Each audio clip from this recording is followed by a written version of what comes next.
Hello, everyone, and welcome to today's webinar, How to Run a High-Margin Solventless Extraction Lab. My name is Tony Lang, and I'm the Associate Editor of Cannabis Business Times. In today's webinar, Cliff Haney, the Director of Marketing at Denver-based Lowtemp Industries, will discuss the critical components of a high-margin solventless lab in today's market. With the ever-increasing popularity of live rosin, rosin cartridges, and a variety of other sought-after solventless SKUs, the need to make them as profitable as possible is critical for operators. In addition to getting into some of the most important considerations for solventless lab teams, this webinar will provide cannabis growers with key insights for genetic sourcing and cultivation techniques for maximum yield with solventless. But before we get started with this insights-filled presentation, I just want to make a few quick housekeeping notes. First, you're going to see at the bottom of your screen a Q&A button. If you click on that, that will open the Q&A box. So please feel free to type in your questions as we move through the presentation, and we will get to as many as possible at the end of this event. Second, just know that we are recording today's webinar, and we're going to send a copy of the video to all registrants via emails in the coming days. So please keep a lookout for that. With that, I'm very pleased to introduce to you Cliff Haney at Lowtemp Industries. Cliff is a longtime solventless processing professional who is here to help you learn how to get the most out of solventless extraction. Whether you're looking to get into solventless processing for the first time, or you're seeking information on how to make your existing lab more efficient, please don't shy away from asking the important questions. This is your opportunity. With that, I'm going to pass the mic off to Cliff. Hey, Cliff, welcome. It's all yours. Yeah, thanks for the introduction, Tony, and thanks to everyone who registered today. You know, solventless extracts have really taken the market by storm over the past few years. As consumers become more educated, this segment of the market will continue to grow. Today, we'll be discussing in detail how to run a high-margin solventless extraction lab. The information I'm sharing today was compiled over years of working with companies in this space. Many of them succeeded, many of them failed. I noticed that the majority of the companies that succeeded focused on building an actual brand centered around quality products. Solventless SKUs are the best, lowest investment path to creating a premium brand. The companies I work with that try to compete with low price point, low quality, and low margin products such as distillate really had a tough time staying alive as their markets matured. And once federal legalization hits, it will be even more difficult for those companies to compete with corporate cannabis. Here's a brief overview of the topics we will touch on today. The solventless extraction process workflow. For those of you unfamiliar, I'm going to show you how to make these products, why you need to plan to make solventless SKUs based on some data surrounding their increasing popularity, which solventless products have the highest and the lowest margins for most processors, how to get the most out of your harvest, what to look for in genetics and cultivation to acquire material that will perform well with solventless extraction. You know, not all genetics are going to perform well for this extraction method, so that's a critical step. And common mistakes new operators make with solventless and how to avoid them, and some professional advice for operators on how to run a high-margin solventless business. My name is Cliff Haney, and I'm currently the Marketing Director of Lowtemp Industries, where we provide solventless extraction solutions to companies all over the world. I'm also the co-founder of Terp Guide, a website where we review cannabis products. I currently live in Denver, Colorado, where I've been working in the solventless extraction equipment space for the past 5+ years. I've had the opportunity to help set up some of the largest solventless extraction companies in the world. Outside of the United States, I've worked on projects in Spain, Switzerland, Thailand, Israel, Australia, New Zealand, Canada, and Mexico. Many of these markets are still medicinal or in the research phases, but it's really been a blessing to be able to see these markets grow and see solventless expand outside of the US. So for those unfamiliar with solventless extraction as a whole, here's a brief overview of the process. Solventless extraction is different than other extraction methods because it's purely mechanical. The goal here is to separate the trichome head from the stalk and collect it. Other methods use hydrocarbons or solvents to completely dissolve the medicinal compounds found in those trichomes, where they then go back and refine this, remove the solvents and hydrocarbons from that product. There are other methods of solventless extraction, but today we're going to focus exclusively on ice water hash and rosin production because those are the most popular in the market. In this process, only ice, water, heat, and pressure are used to capture the desirable compounds found in the trichome heads on the surface of the plant. It all starts right here by adding flour, water, and ice to your agitation vessel. Fresh frozen flour will typically yield the best results and fetch the highest price point at the dispensary level because it can be labeled as a live product. The flour is gently agitated in the vessel until all of the trichome heads are separated, where they are then collected in a series of filtration bags, often referred to as bubble bags. The hash collected from the bags is then scooped onto freeze dryer trays, where it will be frozen and then taken through the sublimation or drying process. It goes into the freeze dryer looking like a wet, clumpy sand. Once it's dry, it will break up rather easily, looking like a dry, granular sand consistency. At this point in the process, you can sell your bubble hash as is, or you can turn it into several other SKUs. Some of those SKUs include full melt, piatella, temple balls, edibles, topicals, and even tinctures. Most operators now, though, are focusing on turning their bubble hash into rosin. Rosin gives them the ability to capture higher price points for the lesser quality micron ranges from their wash.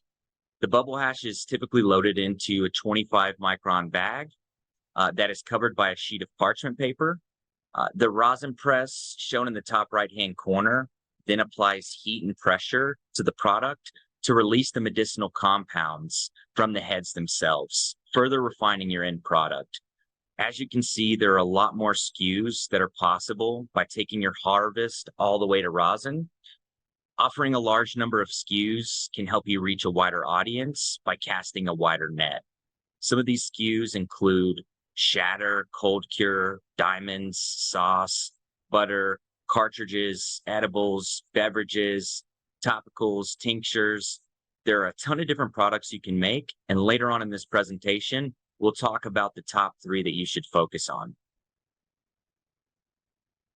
Now that we're all familiar with the process, let's take a look at some of the current data surrounding solventless extracts that we compiled from BDSA Analytics. Solventless rosin cartridges have grown by 400% from January 2022 to January 2023. Dabbable hash rosin sales have doubled between 2021 to 2023. And total basket sizes also increased in California and Colorado when solventless rosin or cartridges are purchased by 22 to 46%. As a dispensary owner, this means that your customers are purchasing solventless products. They're spending more money to the tune of 22 to 46% more than they would if they weren't purchasing a solventless product. Keep this in mind as you educate your bud tenders and select what products to display at the counter. Here are the top 3 products you should focus on producing as a new operator. I see so many new companies getting into the space, only focusing on dabbable concentrates when they're looking at solventless. But in new markets, dabbable concentrate sales are typically very low. And in order to thrive as a business, it's important to have products that appeal to consumers that can be intimidated by the idea of dabbing. Cold cure rosin is one of the most popular rosin consistency, but typically has the lowest margins of the other 2 products listed and requires the highest quality input. Rosin cartridges are popular for those on the go and generally fetch a slightly higher margin than cold cure rosin. It doesn't necessarily require your highest quality input as cold cure rosin does, and most companies sell them in half-gram sizes. Finally, edibles are a no-brainer for any solventless processor. They capture the highest margins and can utilize any grade of quality from your harvest. While other SKUs like full melt are regarded as the pinnacle of quality for concentrates, they seem to only make sense in more mature markets such as California, Colorado, because there's a much larger connoisseur audience there. Consumers in new states, they need education and experience to understand why they would want to pay $50 to $60 for a gram instead of sticking with the cheap ounces of shake that they can purchase from any dispensary on any given week. Here's a little deeper dive on what cold cure rosin actually is. Once your hash is collected and pressed into rosin, it's sealed in a jar at room temperature for 3 to 7 days. The goal is to naturally separate the terpenes from your product and then homogenize them into the mixture to create a soft, wet, and shelf-stable consistency. Some people do this curing in the refrigerator. It does require much longer cure times, but that is also a possibility that we've seen a lot of people starting to do here recently. This happens to be my personal favorite because of the jar appeal and the shelf stability. I can leave a jar out for weeks upon time without noticing a significant decrease in quality that would be very apparent in other textures, such as fresh press or a full melt hash. You'll really start to notice the clarity, the color, the smell, the taste start to degrade within hours even for some textures. Vape cartridges are pretty easy to make. The only other piece of equipment required is an oven. The hardest part of creating a cartridge is deciding which hardware to use for the cartridge or the battery. Vapes are great for new markets or consumers because they're approachable, discreet, portable, and fairly convenient. Getting your rosin ready for edibles is as easy as decarboxylating it in an oven, similar to the cartridge making process. The difficult part of the process for edibles is selecting the right type of edible SKU to make, and then having a formula that really stands out from other products on the market. Companies like Dialed In here in Colorado have taken away millions in market share from some of the biggest edible players by focusing on rosin edibles exclusively. Solventless is the best way to stand out in a sea of distillate edibles found in every cannabis market in the world. Now, I know a lot of these slides might seem unrelated to the topic of running a high margin lab. We're not talking about labor, some of these other components, but steps like harvesting your flower can really make or break the quality and the yields that you receive from your harvest. So here's just a few tips. First tip is to handle the flower by the stem or branch to avoid direct contact with the trichomes. As you can see, this picture is a good example of what not to do here. Now, sometimes it's unavoidable, but you want to try your best to never make direct contact with the buds themselves. You want to freeze your flower within 30 minutes of harvesting or as soon as possible. This is going to help you retain as many terpenes as possible in your end product. You want to monitor these trichome heads with a scope or a jeweler's loupe to ensure that they're at the peak. You want to freeze your flower before sealing your bag or your container. When I say seal, I don't mean to vacuum seal. This is something that you want to avoid at all costs.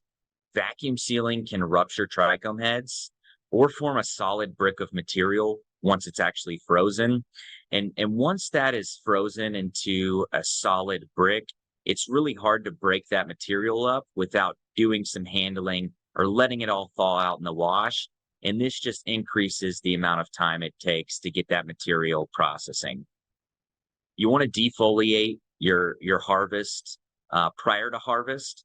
This will minimize your time trimming and will give the plant a chance to heal to minimize chlorophyll leaching. So you want to go in there, pull off all those fan leaves, doing it a week before you harvest allows the point where you broke those leaves off to actually heal, because every open spot that you have on that plant is just going to increase the chlorophyll that leaches out once it touches that water. You don't want to harvest early for color. I saw this a lot in the infancy stages of the solventless market. People were really focused on trying to create a light colored, a white colored product. You want to take your plants to full maturity just as you would if you were going to harvest for flower. This is really going to help you maximize your terpene and cannabinoid content in your end product. I don't recommend machine trimming, unless you're harvesting acres upon acres instead of just rooms indoor. There's a much higher possibility for chlorophyll contamination and damaging those trichome heads if you're using things like machine trimmers, bucking machines, but you reach a scale where you simply can't get around those things. So it's not the end of the world if you have to, but if you're really focused on quality, that will help you. Next, we'll discuss genetics and optimal material. Not all material is going to perform well for solventless. There are some strains out there that no matter how well you grow them, they're just not going to produce the yields for it to make sense for your business to take that flower and turn it into a concentrate. There are many strains and cultivars that are best as just selling as flower, or maybe taking it to another form of extraction, such as solvent-based or hydrocarbon. All of the yield ranges that I have listed here are based on fresh frozen flower as your input. The yields might seem fairly low because fresh frozen is anywhere from 4 to 5 times the weight of your dry flower. It still has all of the moisture from the growing process, and that is why there is a significant increase in that weight. So if you were to dry that material, that weight would decrease by 4 to 5 times. 1 to 2% would be considered a low yield. This type of yield can be less than break even depending on your overhead, but it can still make sense for limited release batches if the terps are highly desirable. You really can't put a price on being known for that one batch that people talk about for years to come. Some strains are just special, and putting that out can really help you establish yourself as a premium brand. 3 to 4% is the ideal base yield range to profit from. If you're hitting these numbers consistently, you'll be in good shape, and this is what most processors are seeking. 5 to 6+% is a very high yield range, obviously creating the highest profit potential as a business. This is rare to see them go above 6%, but I have seen strains that have yielded upwards to 9% from fresh frozen to bubble hash. It's important to note, though, that high yields really aren't everything. Consumers care about the terps, not your yields. Connoisseurs like good flavor profiles and new ones. So you can't rely on the same old strains to work for years and years to come in solventless. I have seen some strains stand the test of time. Things like papaya are always popular on the market, and typically some of the first rosin that leaves the shelves. But then you take other strains like GMO, for example. When GMO first came out, it was highly sought after. It was perfect for processors because it was a very high yielder. But then the market got completely flooded with GMO for this reason, and we really started to see a decrease in popularity. And it's one of those strains that you don't see as much of anymore. Genetics and optimal material. These are some of the top solventless genetic providers. There's Bloom Seed Co., there's Farmhouse Studio Genetics, Archive Seed Bank, Masonic Seed Co., Thug Pug. There are dozens of other providers out there that sell both clones and seeds that are going to work well for solventless extraction. But we've seen that a lot of our customers have really taken a liking to these companies because many of them focus on solventless genetics exclusively. This is a nice trichome shot from Farmhouse Studio Genetics or Schwale on Instagram. I love that they put out this kind of content where they show the cultivar at a macro level and even measure the size of the trichomes themselves so you can have a good idea of what it is you're going to be getting if you grow this strain under optimal conditions. There's a lot of different popular phenotypes out there that people seek out and that do well for solventless extraction. Papaya strains, as I mentioned, are some of the first to go off of shelves, but there's also pie strains, cake strains, GMO variants, Skittles strains. The list goes on, and this list is going to continue to grow as more of these genetic providers step in and start to focus on hash genetics specifically. Here's some of the common mistakes new operators make and how to avoid them. So only focusing on yields, not the terps. As I mentioned, consumers could care less about the yields, your profit margins. They are seeking out the terps, the color, the texture, the consistency, the shelf stability. It's really all about the experience for the consumer. So you really want to cater to what consumers are looking for. And, in some markets, people seek out certain strains, certain terpene profiles. So it's important to have an understanding of your market so you can put out the right products. Hand washing to save money or because it's the best way. When I first got into hash washing, this is what I heard so many times, that the only way to create a full melt product is to get your little paddle, get your trash can, and stir away for hours on end. And, in the beginning, this was the case. But now that we have more advanced hash washing systems on the market, things with bottom down agitation, low shear impellers that are never actually coming into contact with the nugs themselves, they're simply using the water, the shape of the vessel, to gently agitate this material. You can certainly make full melt with automated systems. That's going to help you increase that batch size and decrease your labor cost. So automating on the wash side it's basically a must at this point in the game, because there are so many companies out there with multiple automated systems that it's hard to compete with their price points and their margins if you've got 10 people in a walk-in cooler stirring trash cans for 8 hours a day. Not washing in a cold environment, 50 to 55 degrees Fahrenheit is ideal. The lower, the better. It's just difficult to find employees that are willing to stick around in 30-degree walk-in freezers. But it can certainly help with your entire process. So it's not just keeping your water and flour cold. It's about collection. So the colder your environment is, the faster that water is going to drain through those collection bags, because your hash is not greasing up in those bags. Once you scoop it onto the freeze dryer trays, you dry that product. Being in a cold environment is great for sieving it, to break it all up into a granular sand-like consistency. And then even loading your rosin bags before you take them to your rosin press can really help with handling and not losing a lot to your jar that the hash is stored in. Not keeping your lab and tools clean.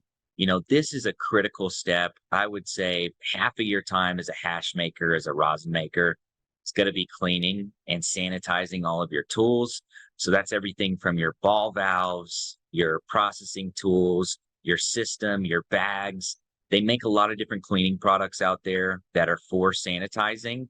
ISO is most commonly used, but there's also ultrasonic cleaners out there that can help you really get caked up jars, other tools like that. Another thing to avoid here is not having enough freezer space to store your fresh frozen between batches. I think, a lot of customers, they start off thinking that they want to just test the waters. So they build the smallest scale lab possible to minimize that CapEx. But, not planning for the future and thinking about where you want to take this business can really create a major bottleneck, or even prevent you from taking on large harvests if you're going to be doing toll processing. So freezer space is one of the most critical components to being able to receive large amounts of flour and keep it at proper temperatures as you're waiting to process it. Not doing enough lab member training. Your team is everything. They're going to make or break your business. You see a lot of companies out there not focusing on lab member training, and then you have a lot of loss, whether that's handling the product, popping, losing it, not pressing for that extra 30 seconds to get the last bit of your yield, maybe not doing a second press, maybe not doing an extra wash on your hash washing side of things, and leaving money on the table. So training is critical. I would really recommend finding a hash maker, especially one with experience on the recreational or medical market, who knows the proper procedures to running an effective lab.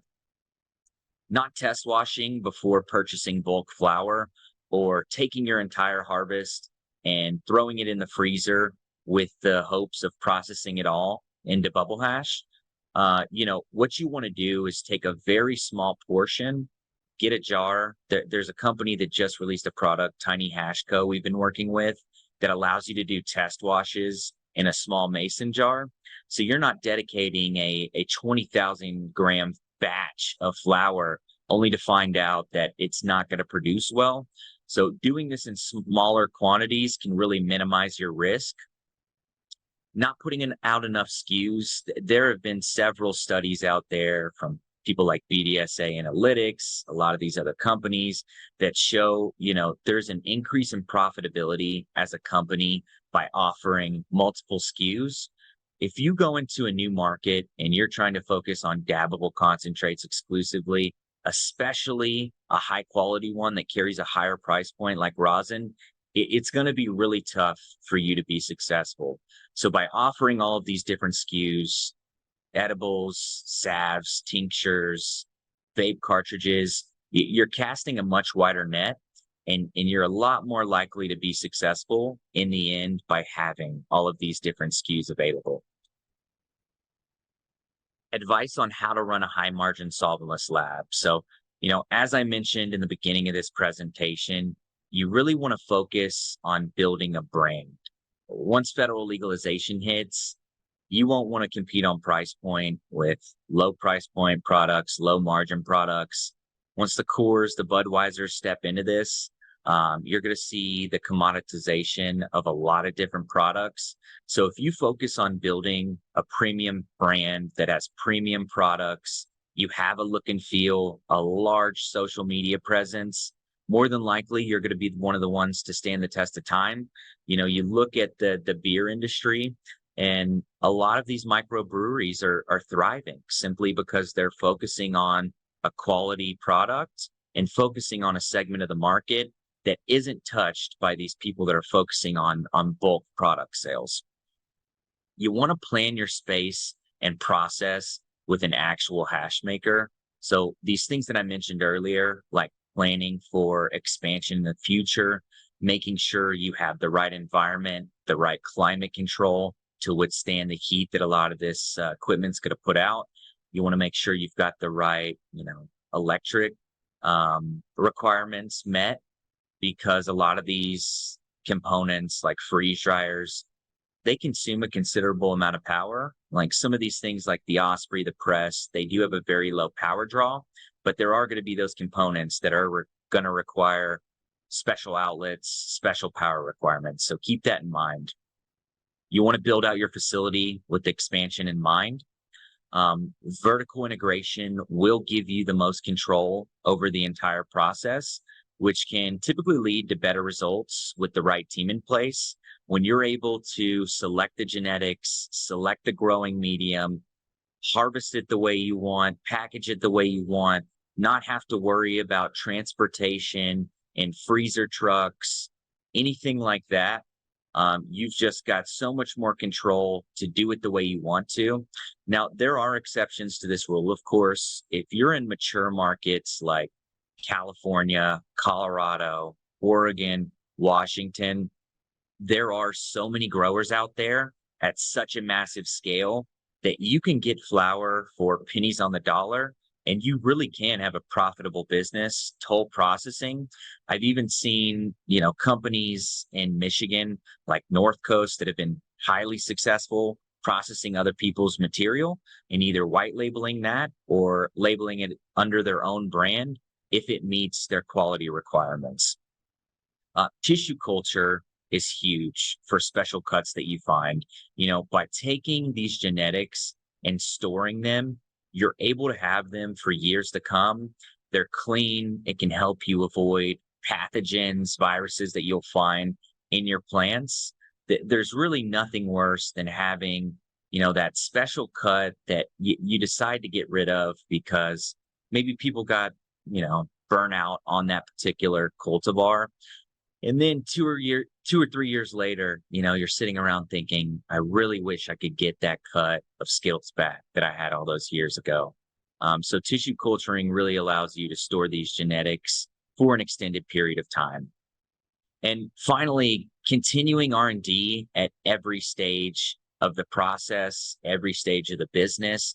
So playing around with different cultivars, playing around with different harvest times, with different washing methods. We've seen a lot of people start to experiment with washing with no ice. Ice isn't a required part of this process. And what we've seen by these customers doing this R&D is that they figured out that they're able to put out higher quality products. They're able to fit more material into their machine. And even with the SKUs and consistencies on the rosin press. So pressing at certain temperatures, curing for different periods of time under different temperatures have really yielded a lot of these different SKUs that you'll see on the market that have popped up within the last year or two. A year or two ago, many people hadn't heard of Piatella, and now it's all that people talk about on the bubble hash side of things. So R&D can really help you push the boundaries of solventless and will help you continue to grow and reach a larger segment of the market. So now that we've finished the presentation here, we'll take some time for some Q&A, really go through and answer any questions that you might have. So if you have any questions, drop those in the Q&A box and I will address those one by one. Thanks, Cliff. Appreciate the presentation there.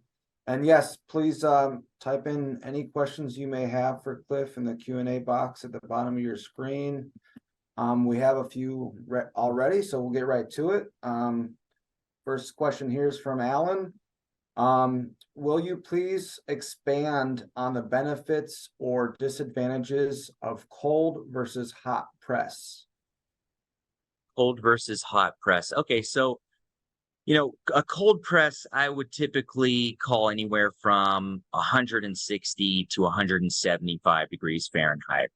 A lot of people will press at lower temperatures because they think it's going to help retain more terpenes, better color. But what I've noticed is that as long as I'm sticking in that 180 degree Fahrenheit range, I really don't see a decrease in terpenes, the color of my product. Now, once you start going into that 200 degrees, you will start to see some loss in terpenes. I guess the advantage to pressing at a hot temperature is that it spends less time on the plates. So you're able to get that rosin flowing a lot more quickly. And then I listed the advantage for a colder press. Awesome. Thank you.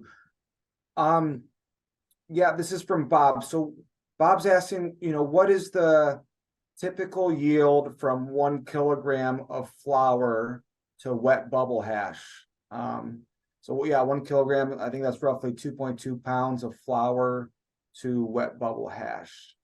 Yep. So typically, as we showed in the yield range slide, you're going to see anywhere from 3 to 7% if we're talking about fresh frozen. Now, this doesn't really distinguish between fresh frozen or dry flour. Dry flour, as I mentioned, is going to be a fraction of the weight of fresh frozen.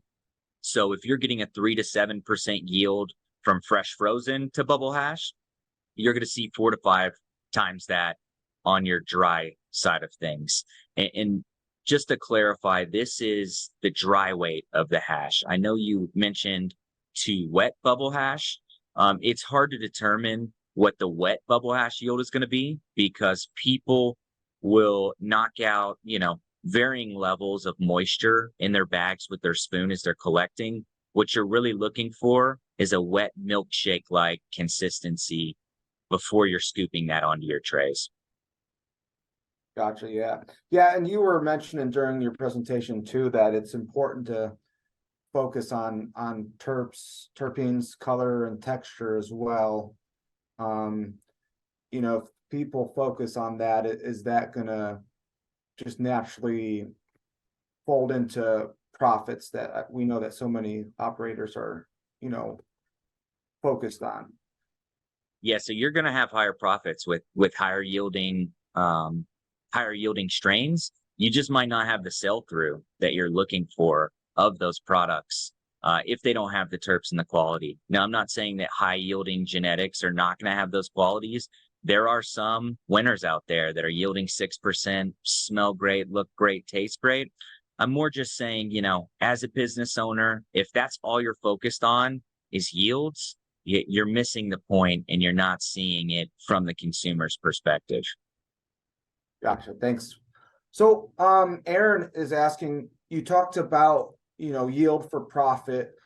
What number are you using to determine the profit? Are you talking about a cultivator selling wholesale or a cultivar being able to sell at retail margins? So I'm talking about the profit margins for the processor themselves. So after they either grow or purchase the flower, once labor, consumables, all of those things are calculated in and reduced, that's the profit that I'm talking about for the solventless processor themselves. This doesn't affect, the growers that are selling directly to these processors. Right. Jeremy's asking more of a clarification statement here. So you don't necessarily have to fresh freeze to solventless wash, correct? As long as the product is quickly pressed? So you want to freeze your flower regardless if you're using fresh or dried and cured. You don't have to freeze your material at all, but it's not going to yield great results. You're going to get a ton of chlorophyll leaching out. Fresh frozen is always going to produce the highest quality because it's not spending that time at room temperature, whatever your dry and cure room is set to temperature wise. You are capturing all of the essence of the plant and locking it in by freezing it right away. So to answer your question, you don't have to, but you absolutely want to freeze every bit of material that you wash. Right. Just a quick reminder here before we ask the next question. A recording of this webinar will be emailed to all the registrants. So if you're curious about rewatching this webinar, we'll have a recording emailed out to you in 3 to 5 business days here. This next question is from Matt. Can you touch on how critical it is to keep your lab cold and tips for those who might not have HVAC infrastructure to keep the room lower than 65 degrees Fahrenheit? For context, we will be using a glyco jacketed automation system and have plenty of walk-in freezer space, but it's very expensive to be able to maintain 55 degrees in the lab itself.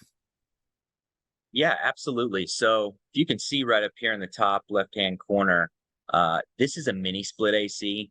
They make add-ons for those that are called cool bots that can help basically lower the temperature that's able to achieve.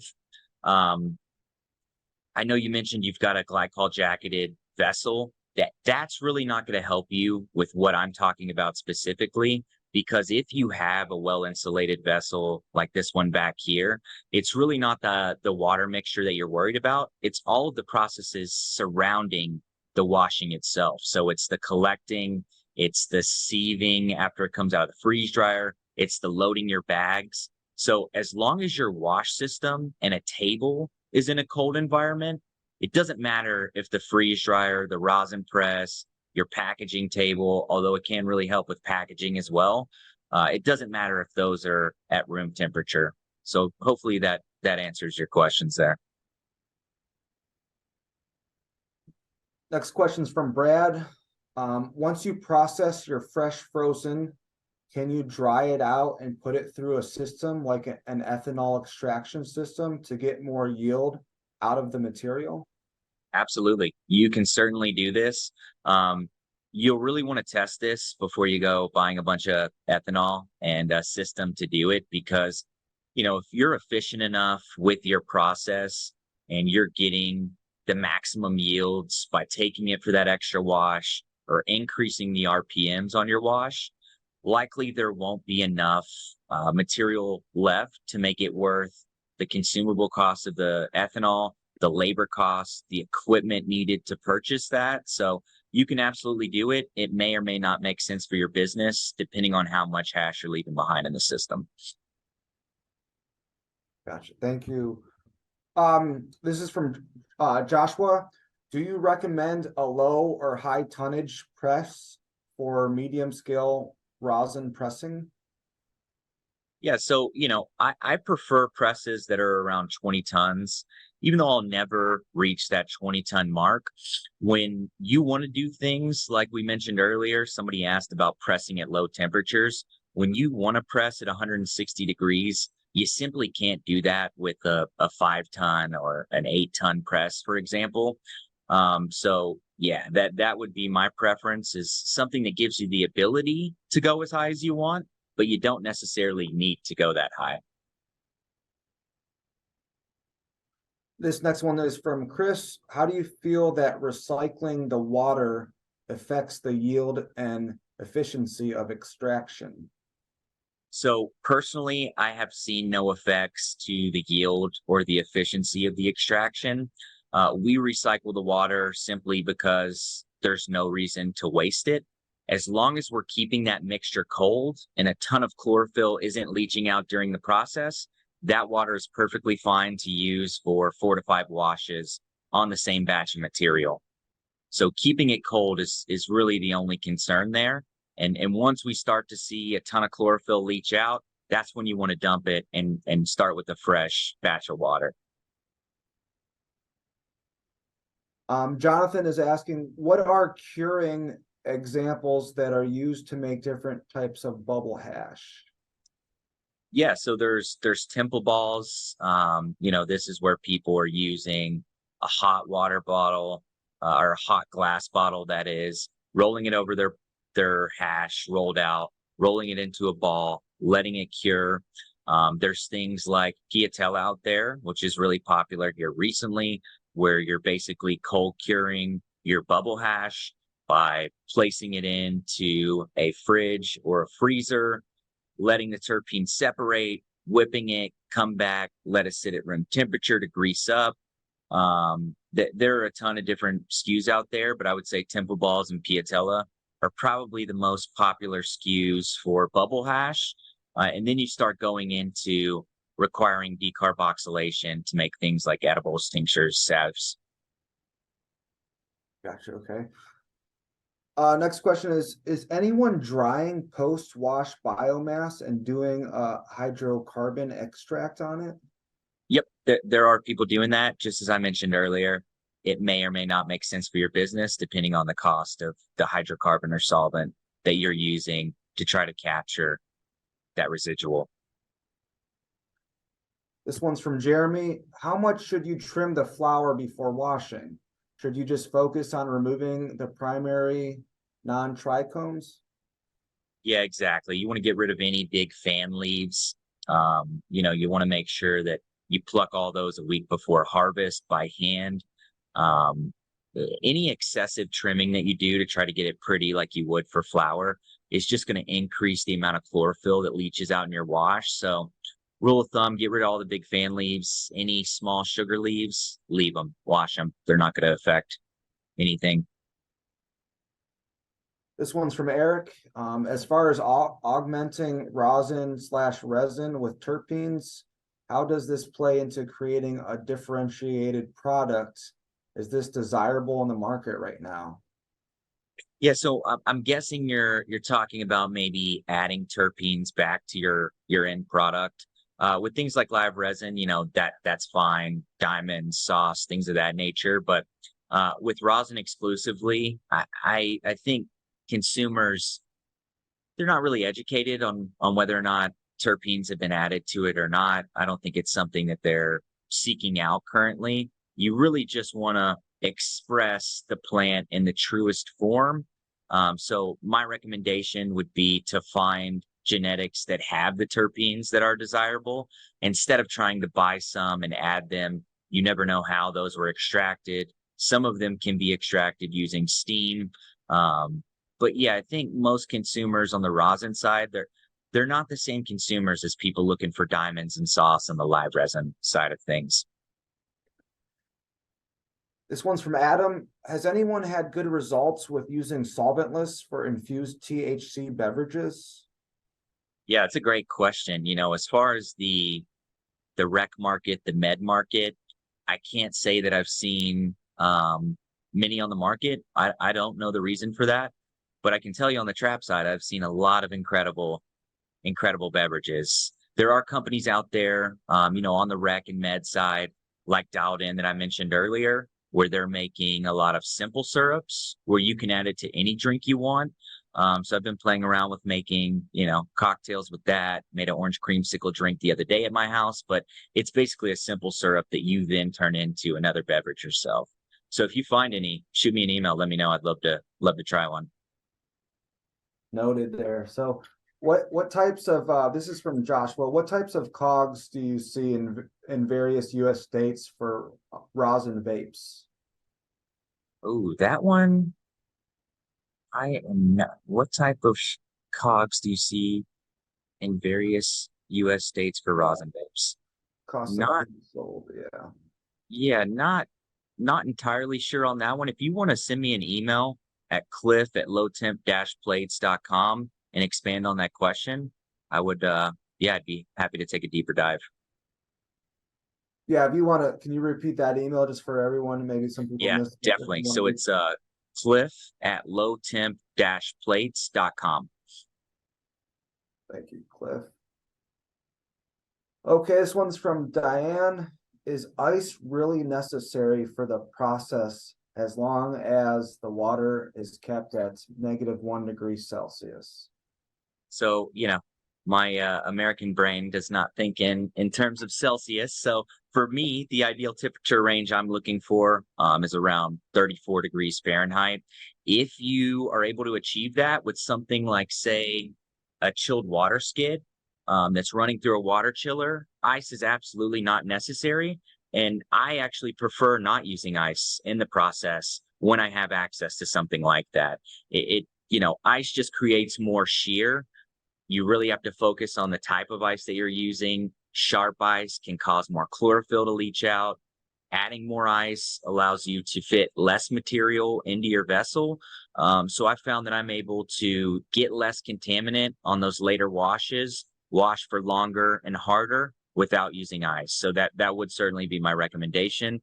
The reason I mentioned that in the process overview in the beginning is because that's what people are used to. And that's the easiest way to describe to it, because everybody's seen bubble hash made before at this point. Right. This might be a little bit of an extension onto that. So this is from DeMonte. What is your personal favorite solventless method and what is your least favorite?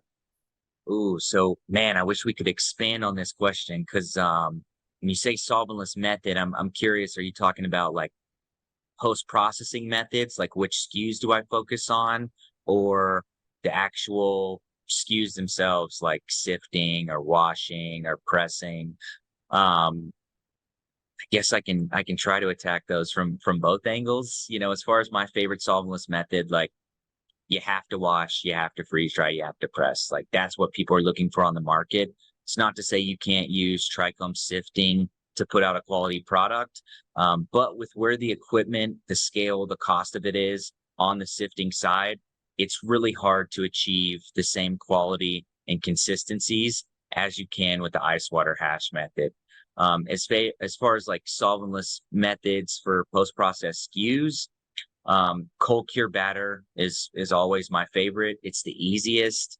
It's typically the most desired dabbable concentrate because I'm literally just taking a jar of hash or a jar of rosin that is, sealing it up, letting the terpenes separate naturally, then coming back and whipping it up. And it's so satisfying to see it really morph from this clear type rosin that's really sticky and taffy and hard to deal with to this cold cure rosin that's just so easy to scoop and handle and has that wet, shiny, appearance that's really appealing. Right. Yeah, maybe he DeMonte clarified later that he's talking about both, but it seems like you could probably talk all day about that. So maybe the two of you can connect later on. I think we got about 10 minutes left and we got lots more questions. I don't know if we're going to get through all of them here, but here's an interesting one from Steven in regards to state by state marketplaces. Steven says, I'm in the Oklahoma market. How long does a market usually take to mature into live rosin? That's a great question, Stephen. And Oklahoma was one of the states that didn't really follow normal conventions. Like, it absolutely blew my mind to see the mass adoption in Oklahoma.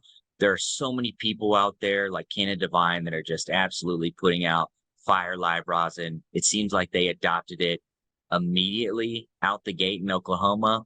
But in other states, it typically takes 2-3 years for people to really start knowing what it is, why they want to pay that higher price point for the dabbable concentrate sides of things.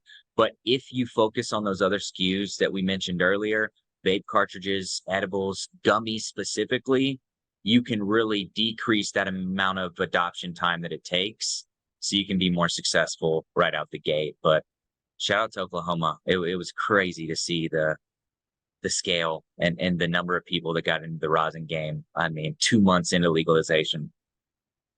Yeah, Oklahoma definitely, like you said, did not follow the normal trajectory there with The how Wild things. West, man. Yeah, for sure. So, this one's from Diana. The question is gently processing better for potency than a more vigorous agitation? So gentle really isn't going to affect potency. It's going to more affect the yield. So the amount of bubble hash that you're producing and the quality. So ideally what you would do is start with a very gentle agitation to remove your quality, heads, all of the most desirable compounds, and then slowly increasing to a very rough agitation at the end to make sure you've captured every last bit of resin from this product that you can then dedicate towards edibles, some of these other SKUs that don't require your A-grade material. Okay, next question here from Steve. And forgive me if I mispronounced this. So can you talk a bit more about patella hash and what justifies the higher price point? Yeah, so, the piatella, it's just a consistency of hash. Typically, it's only the 90 to 120 micron range of hash. Full melt typically works better for this process. So, not all strains are going to put out full melt. Even if you are very gentle, you handle it properly, there are only some strains that are really going to produce that full melt hash. And even a smaller segment of that full melt will create piatella. But really what it is, it's just a cold cured bubble hash. And the reason it's so desirable is the same reason that cold cure rosin is more desirable. It's that shelf stability, it's the wetness, and it's the bag appeal of that product that really makes it desirable. Because if you look at it next to a jar of sand like hash, very granular, fresh out of the freezer, I mean, that loaf of piatellas, 9 times out of 10, it's going to look a lot more appealing to most consumers. This one's coming from Brandon. Can you comment on the recent trend of making solventless edibles and any differences one might consider to produce rosin for that purpose? Quality, process, ways to manage costs? Yeah, great question, Brandon. Great question. So the recent trend of making solventless edibles, I mean, I think once consumers got a taste of what a rosin edible was like, and they really felt those significant effects, that's when they started, looking for more rosin edibles. And as far as any differences on how to produce it, yeah, you're in luck. I've got a really good way to decrease your labor, your costs.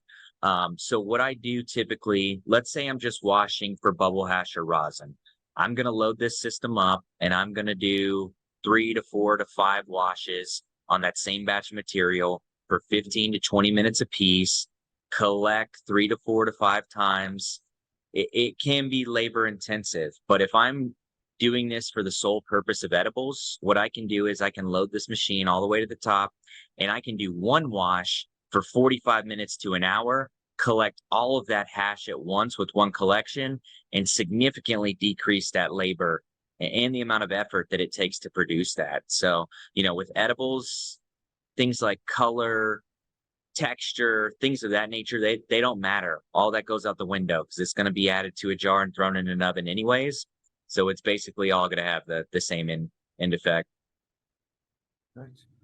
About 5 minutes left. We're going to get through a few more questions here, but just please note that if we don't get to your question, we're going to do our best to connect all our audience members with Lowtemp Industries following this this webinar here. This is from Justin. Do genetics have any influence on yield from bubble hash to oil off the press? I have seen some press data that shows variance in yield from bubble to oil, and I am curious if that is user error, such as parameters of the press cycle, or do the genetics still affect the yields through the press process? Yeah, so the genetics can absolutely affect your bubble hash to rosin yield because some genetics will have a very thick cuticle of the trichome head, which in turn is going to produce less yield for you. The thinner the cuticle is surrounding that trichome head, the better your yields are going to be. This one's from Patrick. Are there any new, are there any new solventless technologies on the horizon that Lowtemp is working on that open the door for all genetics instead of hash bred strains? It's a great question. We're always working on things in the background that could help with, non-hash specific genetics. I would say you'd probably have to wait a couple of years before we release anything of that nature, but we're always looking for what's next, right? And how to utilize all types of materials. So we will start on that very soon. And I think I know what you're asking there. This one's from Kim. What are some specs for vape cartridges that perform well for rosin cartridges? Is there any way to reduce lipid content in the rosin prior to cartridge formulation? What are some specifications for vape hardware that perform well for rosin cartridges? So we've had a lot of success with ABD's cartridges. You can reach out to one of their reps or shoot us an email. I can connect you. We see those in the marketplace a lot. Is there any way to reduce lipid content in the rosin prior to formulation to avoid clogging of the cart? So really taking this long enough in the oven is really what you're going to need to do to break down those fats, lipids, waxes that make their way through. So just nailing the amount of time that it's in the oven. And I have even seen people who want to take it an extra step, add this to a centrifuge after the decarb to try to further refine that product. But most of the time, you can take this out of the oven if you've done it properly and not have to worry about that. This one's from Dan. Can you expand on decarbing material for edibles or cartridges? Yeah, if you go to our YouTube channel, Lowtemp Industries, we've got full videos on how to make edibles and cartridges that'll do a lot better at explaining it than I can in the 2 minutes we've got left. Right. This one's from Garrett.